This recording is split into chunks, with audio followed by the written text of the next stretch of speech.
আমি বুঝতে পারছি প্রশ্নটা কোন জায়গা থেকে আসছে, যে মানে কোনটা আসলে শ্রবণযোগ্য শব্দ আর কোনটা শ্রবণযোগ্য শব্দ নয়। আমি যেভাবে দেখি ক্যাকোফনিকে, সেটা is just some elements of sound for me. এই ট্রাফিক হচ্ছে একটা নয়েজ, বা এমন কিছু আমার কানের কাছে চলছে, একটা মেশিন চলছে, সেটা একটা নয়েজ। কিন্তু সেইগুলো আসলে খুব ক্রিয়েটিভলি সিনেমায় ব্যবহার হয় তো সারাক্ষণ, সিনেমার দিক থেকে যদি আমি ভাবি। তো ক্যাকোফনির সঙ্গে আমি ওইভাবে আলাদা করে সাউন্ডকে আলাদা করতে চাই না। মনে হয় যে any element, any sound element যেটাই আমরা ব্যবহার করি সিনেমায়, সেটা ক্যাকোফনি থেকে তুলে নেওয়া হোক বা একটা খুব বিউটিফুল সুন্দর সাউন্ড, ধরা যাক একটা ছোট্ট নদীর স্রোত কুলকুল করে জল বয়ে যাচ্ছে একটা জঙ্গলের মধ্যে, এত বিউটিফুল একটা সাউন্ড যদি হয়, সেটাও সবকিছুই আসলে নির্ভর করে যে আমি কিভাবে সেটাকে ব্যবহার করছি একটা ছবিতে। ছবির মুডের উপর নির্ভর করে ক্যাকোফনি একটা কুলকুল করে আপাত সুন্দর জলের শব্দ দিয়েও তৈরি করা যায়। সেই জন্যই এই ডিভিশনটাতে আমি ছবির দিক থেকে যাব না। এবারে পড়ে থাকছে হচ্ছে অন্য দিকটা, যে আমাদের সাধারণ idea, general Notion about sound. এখন এইখানেও আমার জন্য, আমি যেভাবে সাউন্ড অ্যাপ্রোচ করি বা ভাবতে ভালোবাসি সাউন্ড নিয়ে, সেখানে অ্যাম্বিয়েন্স, চারপাশের শব্দ সবকিছু আমার জন্য সেইটা, এবং সেটা শোনা, মন দিয়ে শোনা, এই প্রসেসটা একটা খুব গুরুত্বপূর্ণ প্রসেস আমার জন্য। অ্যাপার্ট ফ্রম ফিল্ম প্র্যাকটিস, মানে সেটা ফিল্ম প্র্যাকটিসের সঙ্গে আসলে যুক্ত একভাবে, কিন্তু এই প্রসেসটা খুব গুরুত্বপূর্ণ। যে ফলে আমি সবসময় ওইভাবে, আমি অনেক সময় কানে হেডফোন দিয়ে আসলে হয়তো অনেকক্ষণ ধরে একটা খুব লাউড কর্কশ ট্রাফিকের শব্দ শুনতে পারি। সেটা আমার নিজের শোনার প্রয়োজনই, যে আমি how I relate to that sound and how I want to understand that sound। সেই জায়গা থেকে ওই জন্য ক্যাকোফনি আমার কাছে আসলে একেবারেই রিলেটিভ একটা শব্দ। মানে ফলে সাউন্ড, শ্রবণযোগ্য সাউন্ড এবং ক্যাকোফনি, এই দুটোর মধ্যে আমি ওইভাবে তফাৎ করতে পারবো না। এটা পুরোটাই আমার কাছে খুব রিলেটিভ, আমি কোন প্রেক্ষিতে জিনিসটা শুনছি সেটা।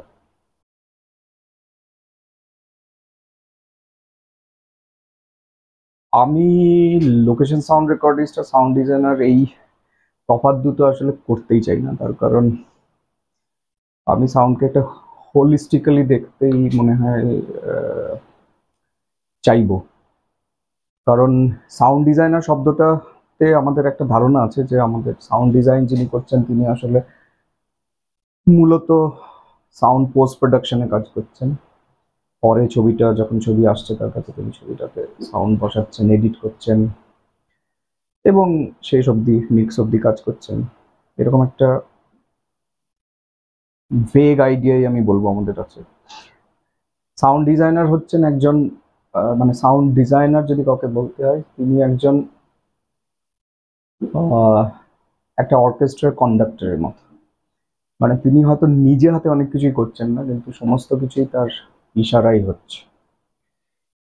এবারে সেই ভদ্রলোক, মানে যিনি করছেন এই কাজটা, তিনি কি লোকেশন রেকর্ডিং করবেন না, মানে তাকে তিনি নিজেকে কিভাবে আইডেন্টিফাই করবেন, মনে হয় এটার মধ্যে এইটাতে না ঢোকাটাই ভালো। আমার মনে হয় এইভাবে ভাবা উচিত যে সাউন্ড রেকর্ডিস্ট এবং location sound recordist, sound designer, এই তফাৎগুলো আসলে সেভাবে ঠিক করে না। এগুলো ব্লার্ড অনেক এই এরিয়াগুলো আমার জন্য।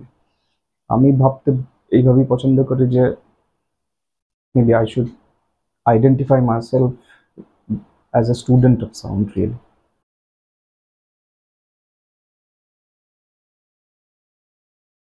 এখন এই প্রশ্নটা আসলে একটা কালচারাল প্রশ্ন। মানে আমরা যখন শুট করতে যাচ্ছি তখন চারপাশে এত বেশি শব্দ, এত কিছু চলছে, তো সেখান থেকে হয়তো আমি ঠিক যেটা চাইছি সেটা বেছে নিয়ে আলাদা করে রেকর্ড করা অনেক সময় শক্ত। এটা ঠিক কথা, এটা একটা চ্যালেঞ্জ, অনেক সময় এটা একটা চ্যালেঞ্জ। একজন সাউন্ড ডিজাইনার যখন আসলে পরে একটা ছবি নিয়ে ভাবেন, মানে ছবিটার যখন তিনি একটা ছবি যখন তার কাছে আসে, তখন তো সেটা একটা র ইমেজ ছাড়া আর কিছু না। মানে তাতে যদি সিঙ্ক সাউন্ড হয়েও থাকে, তার সঙ্গে যদি শব্দ লোকেশনে রেকর্ড হয়েও থাকে, তারপরেও আমরা সেটাকে দেখি আসলে একটা র ইমেজ হিসেবে।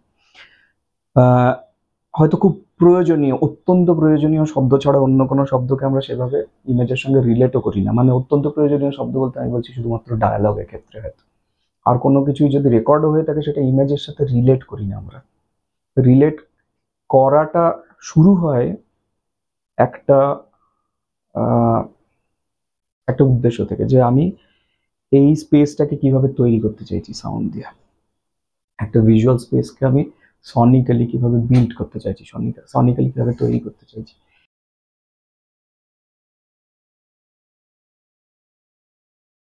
যে সাউন্ডগুলো রেকর্ড হয়েছে অনেক সময় লোকেশনে, যদি লোকেশনে রেকর্ড হয়েও থাকে, দেখা যায় যে অধিকাংশ ক্ষেত্রেই আমরা সাউন্ডগুলো ব্যবহারও করতে পারি না। তার কারণ সিনেমা স্পেস এমন একটা স্পেস যেখানে সবকিছুই নতুন করে তৈরি করতে হয়, একেবারে শূন্য থেকে শুরু করতে হয়। যখন আমি ইমেজ যখন ইমেজ দেখছি, সেই ইমেজটা আমার কাছে আসলে অনেক কিছু সেই ইমেজটার মধ্যে রয়েছে। এক হচ্ছে সেই পার্টিকুলার শটটা, সেই পার্টিকুলার সিনটা, সেই পার্টিকুলার ইমেজের মধ্যে কোন কোন সাউন্ড সোর্স আমি দেখতে পাচ্ছি, সেই পার্টিকুলার ইমেজের বাইরের যে সাউন্ড স্পেস সেইটা সম্পর্কে আমি কি ভাবছি, এই সমস্তটা নিয়ে ভাবনাটা শুরু হয়। ফলে যদি দেখা যায় যে হয়তো দুজন কথা বলছেন একটা ঘরে, এটা রেকর্ড হয়েছে, তাতে হয়তো অনেক হর্ন রেকর্ড হয়েছে, তার সঙ্গে একটা রিক্সা চলে যাচ্ছে রেকর্ড হয়েছে, অনেক কাক ডাকছে রেকর্ড হয়েছে পিছনে, এই খুব কমন আমাদের অভিজ্ঞতা। অনেক কিছু হয়েছে রেকর্ড। তো দেখা যায় যে সেই অনেক রেকর্ড হওয়াটা আমাদের বেসিক্যালি আমরা বেশিটাই ব্যবহার করতে পারি না, ফেলে দিতে হয়। ফলে আমরা যখন সিনেমার দৃষ্টিভঙ্গি থেকে পুরো জিনিসটা ভাবছি, তখন এইটা যেহেতু নতুন করে নির্মিত হয়, এই সাউন্ডের ব্যাপারটা পুরোটাই নতুন করে নির্মিত হয়। তো এই ক্যাকোফনিটা আমার কন্ট্রোলে থাকে, যে আমি কতটা আসলে এর মধ্যে নিয়ে আসবো, কতটা নিয়ে আসবো না, এটা এক। দুই হচ্ছে, এখন এই মুহূর্তে দাঁড়িয়ে ব্যাপারটা আরো সহজ হয়ে যাচ্ছে। তার কারণ হচ্ছে নয়েজ রিডাকশন সফটওয়্যার এখন যা যা রয়েছে আমাদের হাতে, সেই টুলগুলো, নয়েজ রিডাকশন টুলস যা যা রয়েছে, সেগুলো খুব পাওয়ারফুল।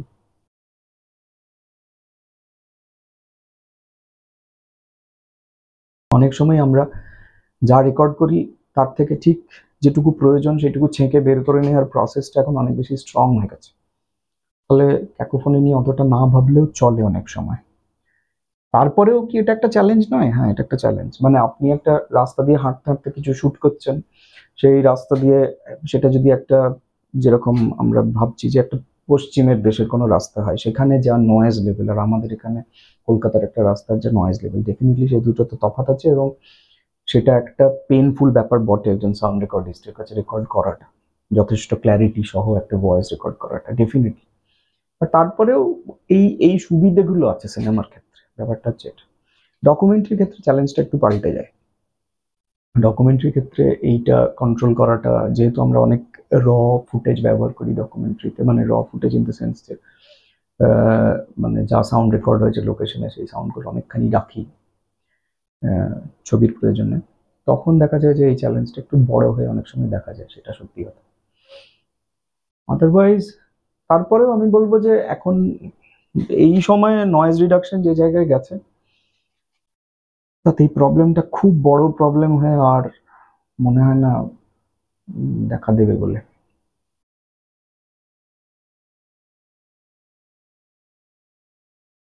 আমরা যখন কেরিয়ার শুরু করেছিলাম তখন কিছু কিছু টেলিফিল্মের জন্য সাউন্ড রেকর্ড করতাম, আমার এখনো মনে আছে। এখানে একটা ব্যাপার আছে, একটা মিডিয়ার কতগুলো নিজস্ব পোটেনশিয়াল থাকে, পোটেনশিয়াল বা মানে তার কতটা স্ট্রং একটা সাউন্ড প্রডিউস করতে, এবং সেই মিডিয়া কতখানি স্ট্রং, আমাদের সনিক এক্সপিরিয়েন্স কিরকম হবে সেটা দিতে, সেই উপরে নির্ভর করে যে আমরা কিভাবে সাউন্ডটা মিডিয়ার জন্য রেকর্ড করব। টিভিতে যেটা হয়, যেহেতু মিডিয়ামটা ছোট, মানে আমরা যে যে যন্ত্র থেকে আলটিমেটলি শব্দটা শুনি, সেই যন্ত্রটা যতখানি রিপ্রোডিউস করতে পারে তার স্কোপ অনেক কম।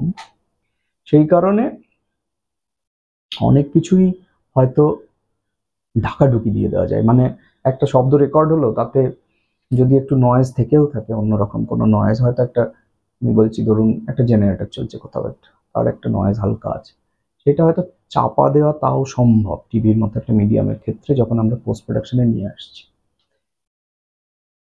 আর লোকেশন সাউন্ড যখন সিনেমার ক্ষেত্রে হচ্ছে তখন সে সম্পূর্ণ ব্যাপারটা আলাদা। তখন আমাদের এই যে আগের প্রশ্নের উত্তরই বলছিলাম যে তখন আমাদের অনেকাংশেই নির্ভর করতে হয় নয়েজ রিডাকশন সফটওয়্যারের উপরে, যে কতখানি নয়েজ আমি ওখান থেকে বের করতে পারবো। অনেক সময় আমাদের খুব কেয়ারফুলি রেকর্ড করতে হয় যদি দেখা যায় যে কারণ নয়েজ রিডাকশন সফটওয়্যারেরও নানা রকম লিমিটেশন আছে, সেটা তো সব কিছু করে ফেলতে পারে না। সেই জন্য লোকেশনের ব্যাপারে সাবধানতা অবলম্বন করতে হয়, যেটা টিভির ক্ষেত্রে হয়তো অতখানি প্রযোজ্য নয়। যে কি ধরনের লোকেশনে আমরা শ্যুট করছি, সেখানে পাশে তার পাশে কোথাও একটা হয়তো সাংঘাতিক ভারী কোনো কনস্ট্রাকশনের কাজ চলছে, তখন অসুবিধা হয় রেকর্ড করতে, মানে আমরা চেষ্টা করি এড়িয়ে চলতে সেই ধরনের জায়গা।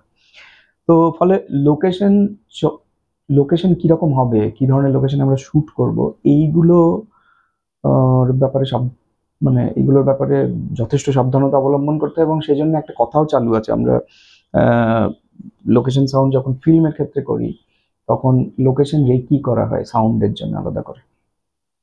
যে যখন লোকেশন দেখতে যাই, লোকেশন যখন চুজ করে যে আচ্ছা এই বাড়িটাতে শ্যুট করবো, এবারে সাউন্ড রেকর্ডিস্টও চাই ইউজুয়ালি যে আচ্ছা এই বাড়িটার আশেপাশে কি অবস্থা সাউন্ডে, কোথাও কোন কনস্ট্রাকশন চলছে কিনা, কোথাও কোনো ভারী কোনো কিছু হচ্ছে কিনা, ট্রাফিক নয়েজ কতটা সিপ করছে ঘরের ভিতরে, নানা কিছু ভাবতে হয়, যেটা টিভির ক্ষেত্রে হয়তো হয়। তবে এটাও ঠিক যে আগে মানে এখন যেটা হয়েছে সেটা হচ্ছে যে টিভিও অ্যাট দ্য সেম টাইম এখন কিন্তু আর শুধুমাত্র ধরুন মানে এই নিউজ দেখার মিডিয়াম বা শুধুমাত্র একটা আমরা দূরদর্শনে একটা টেলিফিল্ম দেখছি বা একটা কোনো বাংলা চ্যানেল থেকে একটা টেলিফিল্ম দেখছি, এই মাধ্যম তো নয়। টিভি এখন আমাদের কাছে অন্যরকম হয়ে গেছে, কারণ টিভি এখন অনেকের বাড়িতে স্মার্ট টিভি, সেখানে লোকজন নেটফ্লিক্সও চালান, অন্যরকম ওটিটি প্ল্যাটফর্মও ওই একই, যেখানে খবর দেখছেন সেখানে হয়তো একটা ওটিটি প্ল্যাটফর্মও দেখছেন। এবার সেইগুলোতে দেখা যায় যে যদি মানে আলটিমেটলি সেটা হয়তো টিভিতেই চলছে, কিন্তু আমরা যখন ওটিটির জন্য মিক্স করি ধরুন একটা কোনো কিছু, তখন কিন্তু আবারও ওই পুরো কেয়ারফুল হয়ে যতটা সম্ভব ক্ল্যারিটি এনেই মিক্স করতে হয় এবং লোকেশন সাউন্ডের ব্যাপারেও ক্ল্যারিটি আনতে হয়। আমরা যদি নাও জানিও যে এই ছবিটা বড় পর্দায় রিলিজ করবেন, এটা শুধুমাত্র ওটিটির জন্য বানানো হচ্ছে, তারপরে এটা করতে হয়। তার কারণ হচ্ছে ওই যে বললাম মানে টিভি এখন আর ঠিক ওরকম ছোট বাক্স নয়, মানে যেখানে দুটো স্পিকার টিভির গায়ে লাগানো আছে সেখান থেকে আওয়াজ বেরোচ্ছে তা নয়। অনেক সময় দেখা যায় যে অনেকের বাড়িতে হোম থিয়েটার সিস্টেম টিভির সঙ্গে যুক্ত, যেখানে সাউন্ডের ক্ল্যারিটি অনেক বেশি। ফলে চাহিদাগুলো অন্যরকম হয়ে গেছে, ব্যাপারটা হচ্ছে এটাই। মানে তার ফলে আমাদের কাজের ধরনেও বদল এসেছে।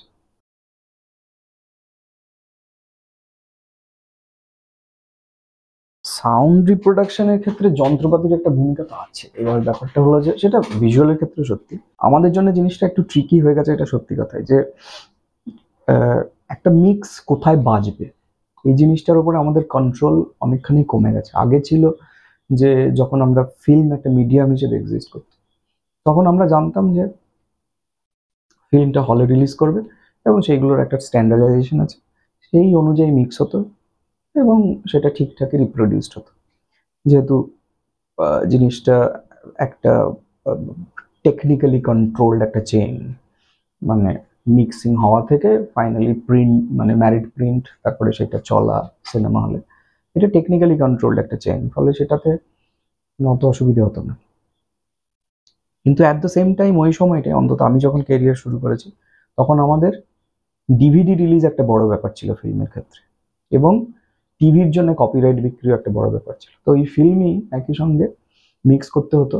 যখন 5.1 ডলবি মিক্স হচ্ছে একটা ফিল্ম থিয়েটারের জন্য, একই সঙ্গে ডিভিডির জন্য একটা স্টিরিও মিক্স করতে হতো। সেই স্টিরিও মিক্সটাই ইউজুয়ালি টিভির জন্যও যেত। তারপরেও আমরা জানতাম যে হ্যাঁ এটা একটা ফাইনালি আলটিমেটলি একটা টিভিতে বাজবে, মানে ডিভিডির জন্য যে মিক্সটা করছি বা চ্যানেলের জন্য যে মিক্সটা করছি সেটাও একটা টিভিতে বাজবে ফাইনালি। এবং টিভিও একটা মোটামুটি স্ট্যান্ডার্ড মিডিয়াম, মানে রিপ্রোডাকশনের দিক থেকে দেখতে গেলে, সাউন্ড রিপ্রোডাকশনের দিক থেকে দেখতে গেলে। ফলে আমাদের কাছে দু ধরনের রিপ্রোডাকশন সিস্টেমের কথা আমাদের ভাবতে হতো সাউন্ড যেখানে রিপ্রোডিউসড হবে, এক হচ্ছে টিভি আর একটা হচ্ছে থিয়েটার।